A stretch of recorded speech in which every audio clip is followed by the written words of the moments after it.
Well, hi, everybody, and welcome to the newest episode of Carolina Rides. We've got a special treat on tap this go-around. He has been the host for 17 seasons worth of TV programs on the show Chasing Classic Cars. In this episode, I guess, chase Wayne Carini. Of course, the show focused on fixing, selling, and of course, before that, finding a lot of classic automobiles. Well, he made an appearance at the Highlands Motoring Festival in Highlands, North Carolina, and I decided to follow him around to see what cars he was interested in.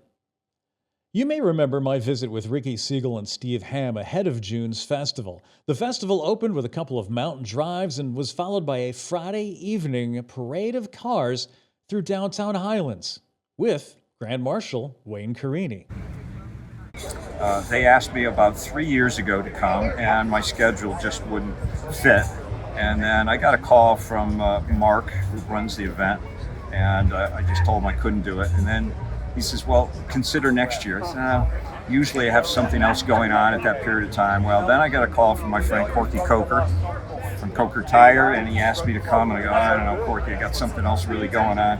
And then Mr. Bill Warner called me, and Bill Warner was the founder of the Amelia Island Concord, and I think the world of Bill, not that I don't think the world of Corky too, but Bill pushed me over the edge because I always say if Bill asks me to do anything, I'll do it for him. And he said, I need you to go to this Highlands Motor Classic. And I said, okay, Bill, I'm there. So here I am. I love it. I love the area, the people. It's a wonderful event. On the Saturday of the festival, a curated collection of cars graced downtown. While cars of many types were on display, the show had a special theme this year, USA versus England, or specifically, Corvettes versus Jaguars. This Jaguar is Wayne's. It was actually, it started off as not really named the Jaguar. It was a Swallow sidecar. And a sidecar company in England they built sidecars for motorcycles, but they also started building cars. And that's what the SS stands for, Swallow Sidecar. And then they powered it with a Jaguar engine. Well, it was going okay until they had this SS, and you can see here, the SS, and it almost looked like that Nazi signal for the secret police, the SS squad. And because of the war and everything, they took the name away and they called it a Jaguar. But this car was owned by Dave Garraway, and Dave Garraway was the most popular person in the world in 1950 and 51 because he had the first live broadcast TV show in the world. It was the Today Show, based out of New York. Mr. Garraway was from Chicago and was a radio host out there, and then got into television. And this was his car. He bought this car in 1947, and he raced it all over the United States, Watkins Glen, Elkhart Lake, Bridgehampton, Lime Rock. He raced it everywhere. And then he was a little flamboyant, so he decided to put an alligator interior in to make the car. I was going to ask. Stylish. I bet you that was not original. Yeah, that's not original. So he put alligator interior in it, and then he put a stopwatch here, and so he could keep his own lap times to see if he was improving as he was going around the course. Probably the most funny thing that happened to him is he was on the pole at a support race at Watkins Glen for the United States Grand Prix, and they have what was called a Le Mans start, where they line the cars up, and then the drivers would cross the street, and they wave the flag to go. You run and you jump in your car, you start it up, and you take off. And Mr. Garraway ran across the street. He's on pole position. He jumps in the car. He starts it up. He pops the clutch, and he left it in reverse.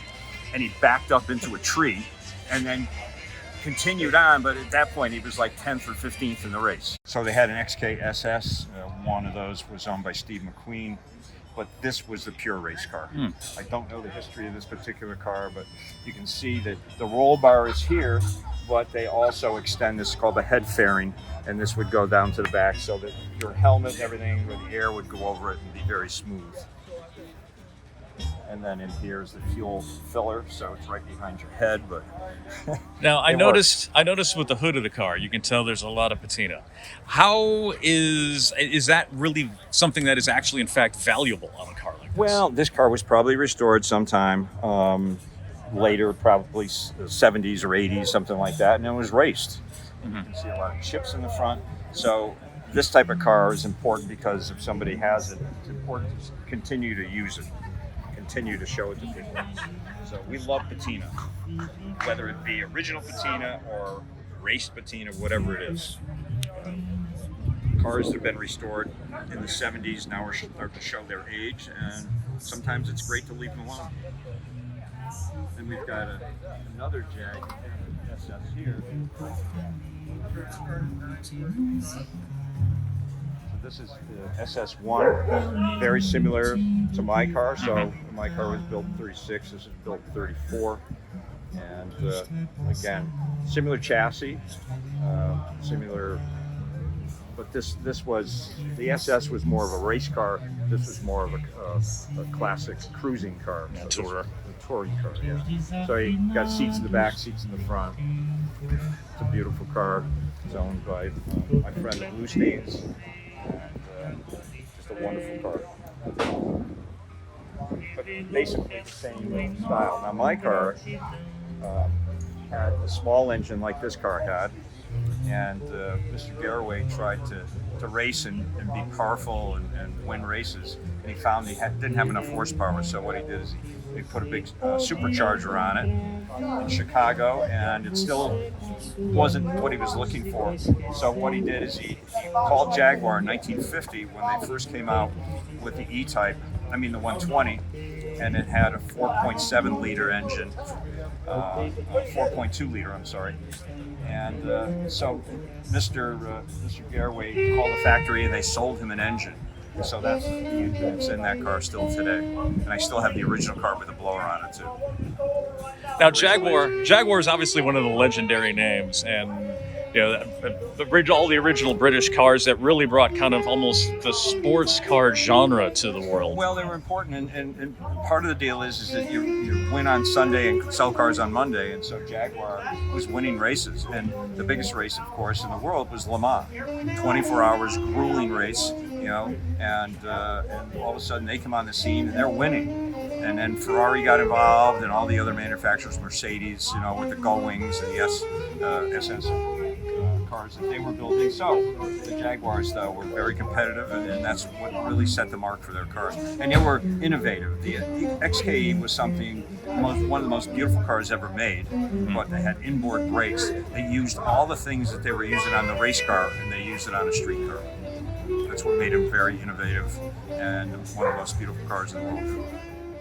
He's had Corvettes too. It's kind of one of the holy grails. It is. I just sold my split window last week. I'd had for a little while, and just a great car. This is a Z06 though, which is. What makes you decide that you're going to move along from certain cars, or you just time to move on to something else, or? I've had many split windows, and I sell them, and then I sort of regret it, and I try to find another one, and I have it for a while, and I go, okay, I guess that's it.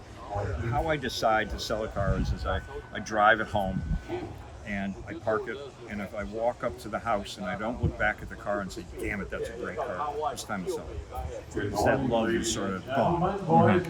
And with these, unless you have something like this Z06, you can find another one, So always looking for a nice car. Now, the one I bought, I purchased it. It was a great car, but yet it needed a little attention, and I enjoy doing it. So on weekends, when I'm home, not traveling, I tinker with some cars.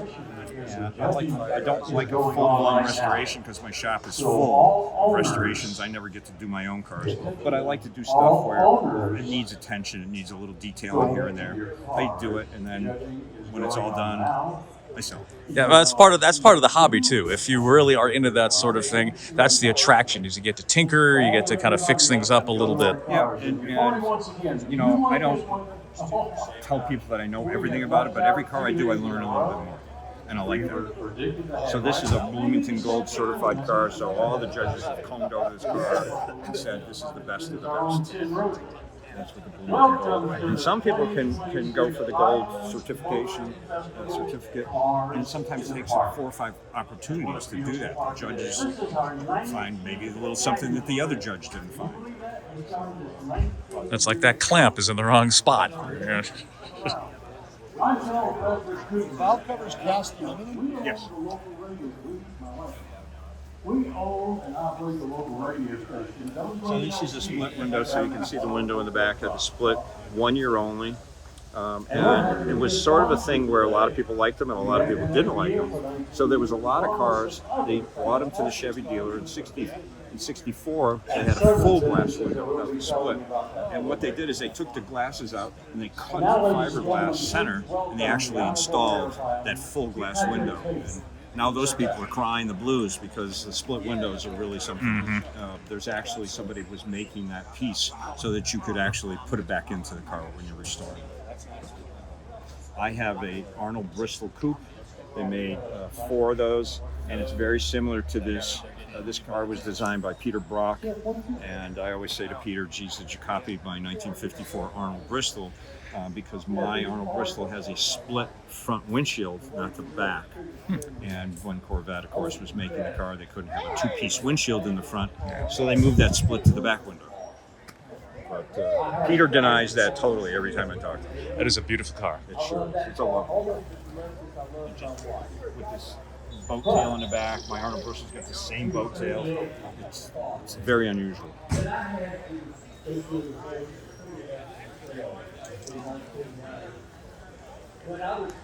Knockoff wheels didn't come on these cars from the factory, but yet it was an acceptable option that you could put on the car.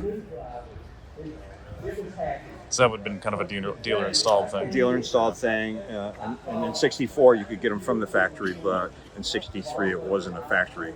They had hubcaps with steel wheels, and that was it. But fuel injection, early fuel injection, that's what my car was, fuel injected car. And that just drives the value of these up. The fuel. Yeah, they were very rare. There is a dentist up in New Hampshire that is collecting them, from what he bought my car, and what I understand, he's got over 100 right now, split windows.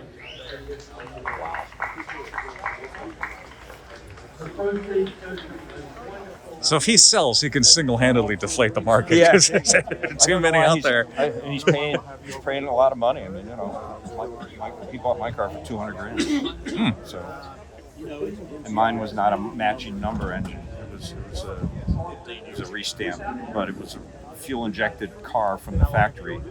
But yet the engine, something happened to it, and that's what happened back then. They were blowing up engines, they were racing swap it out, things, yeah.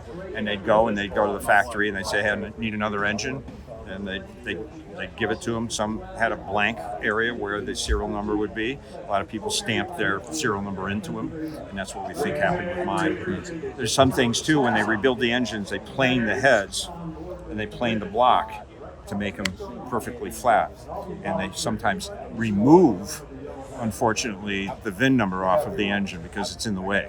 So when they're grinding that block down, that grind marks are there, like my car, but a restamped number, and that loses value. Don't go anywhere. We've got more with Wayne Carini on Carolina Rides in just a moment.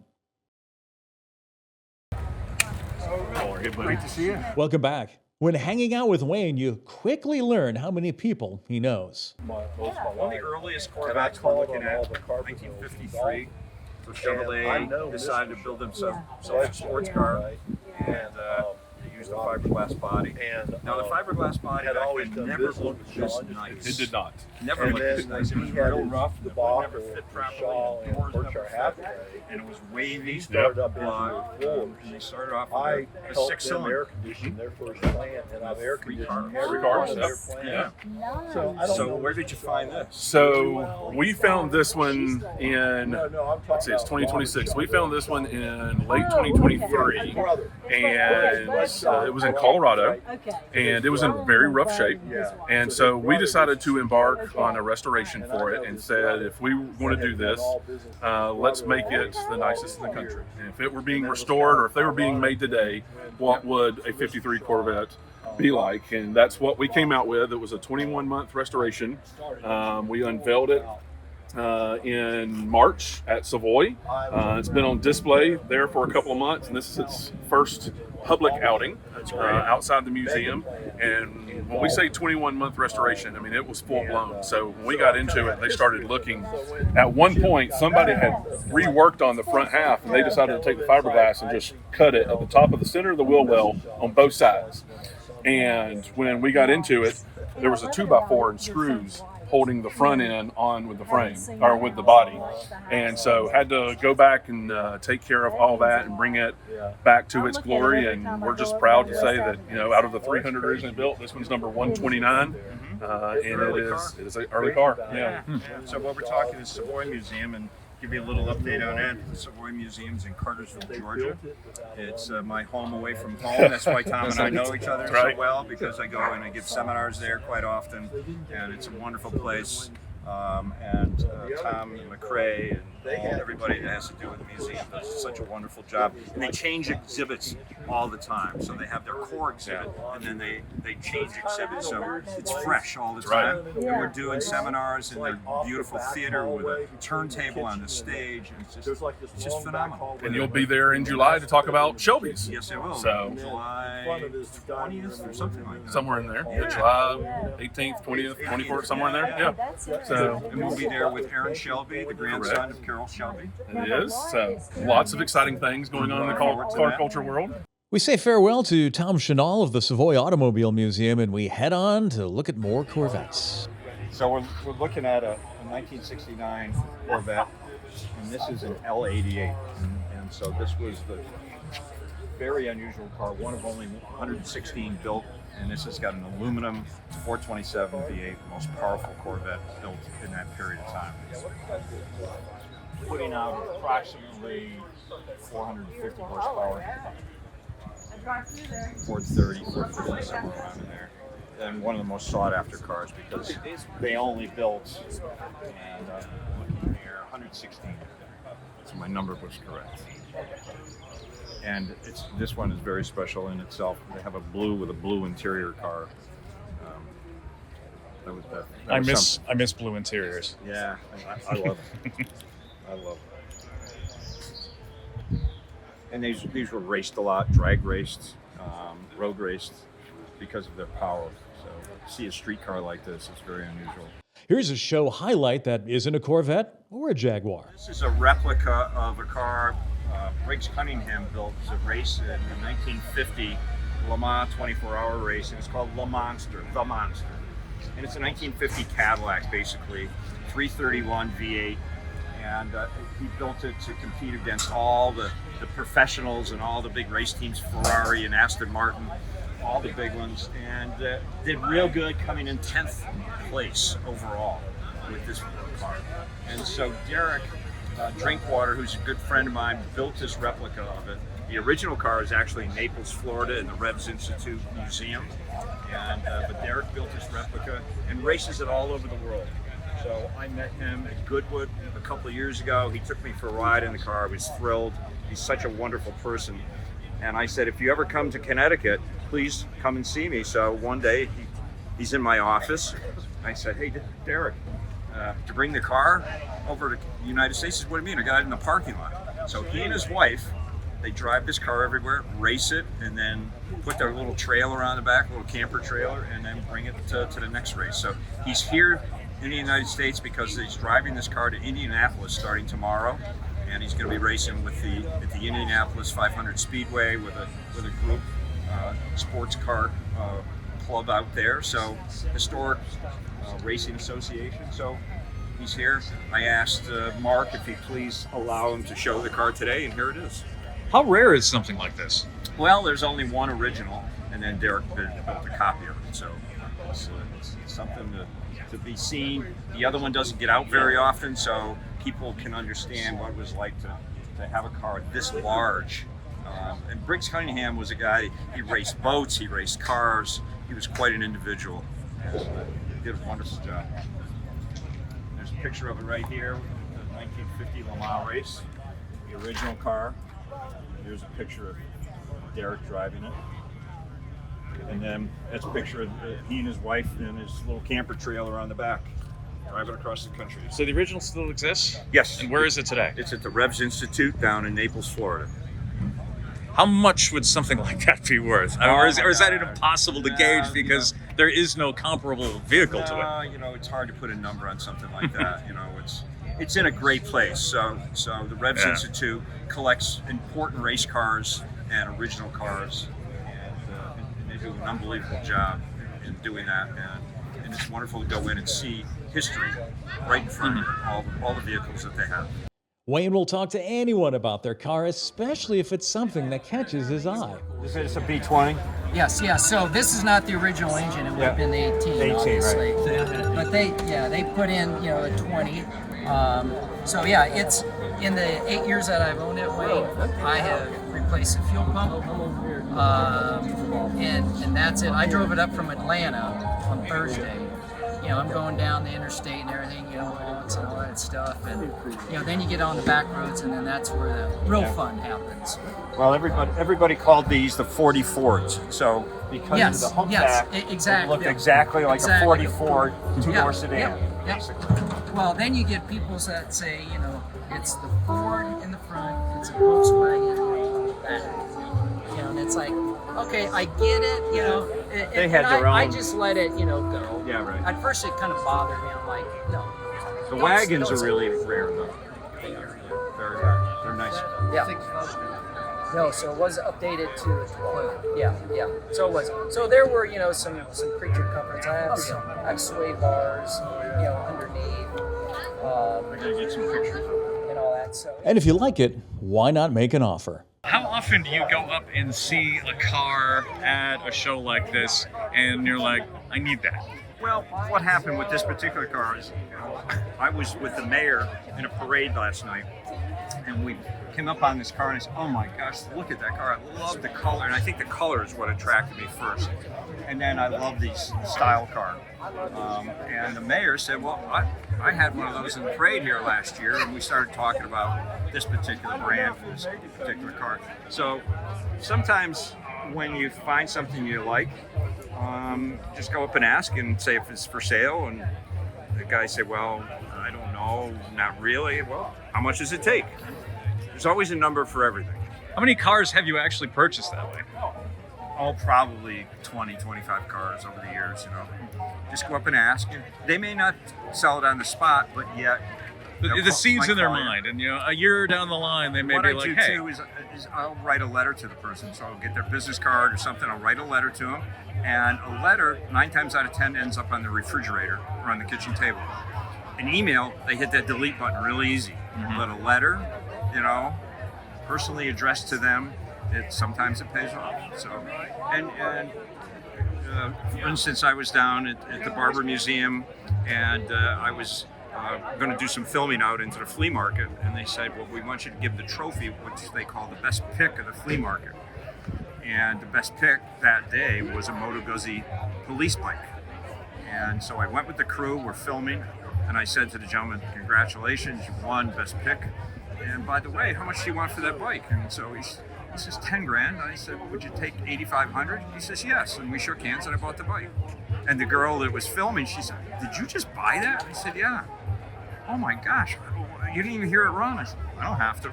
I trust the guy. It's good. And I still have the bike today. So. One of the other things with the gentleman who just came by to say hi, go into a little bit about the buying and selling of these vehicles, because I've heard people say, make sure whatever you do, you're not in this for the money. Get something you like. Well, that's true. To go into a little bit about how you operate with that and get advice, because whether it's a 6-figure car or somebody's just buying a $15,000 car. Sometimes you buy with passion. Sometimes you buy with your head. Passion and your head don't sometimes mix. You can overpay for a car sometimes because you're passionate about it and you say, I've got to have it and I don't care what it takes. And other times you think about its value, what its value is going to be down the road, and what it's going to take to get the car up to the level that you want it. But how I buy things, it has to be fair for everyone. So it has to be fair for the seller, but they understand too, it has to be fair for me. So you have to leave a little money on the table, but I want them to have a fair offer. And what I do is I make sure that we're going to stay friends for the next 20 years. If I see you in 5 years and they say, hey, you bought my Volvo at a car show. Yeah. That was a great deal. We're still buddies. And that's the most important thing is your reputation. You don't want to have a reputation for stealing cars. It's terrible. You can steal a car and make a lot of money a couple times, but then you get that reputation for being that type of person and nobody wants to talk to you. So just be honest and be truthful and make it a deal for buyer and seller. It works every time. I would like to thank Wayne for his time and everybody involved with the Highlands Motoring Festival who helped make this episode happen. Great hosts. If you ever get the chance to go to one of those annual motoring festivals in Highlands, do it. It's a great setting for a show, and even outside of the festival, you're going to see a bunch of cars just from people who have driven in to view the festival, cars that would make a good car show in their own right. In fact, on Highway 64 going into Highlands, I saw a parade of them, including 4 Astons, a Ferrari, and a Ford GT heading into town. Don't forget, you can hook up with us on social media at Carolina Rides on Facebook, Carolina Rides Official, WSPA. Both locations, we will have some clips of some upcoming shows, announcements as to who our next guests are, and some flyers from area car shows ahead of each weekend. Let you know what's going on across the upstate of South Carolina and also Western North Carolina. Of course, if you're not already seeing this on YouTube, feel free to visit our YouTube page. You can see the current episode and every episode we've done over the past year plus. You'll find that at Carolina Rides, WSPA. That's it for this episode of Carolina Rides. See you next time. Until then, drive safely.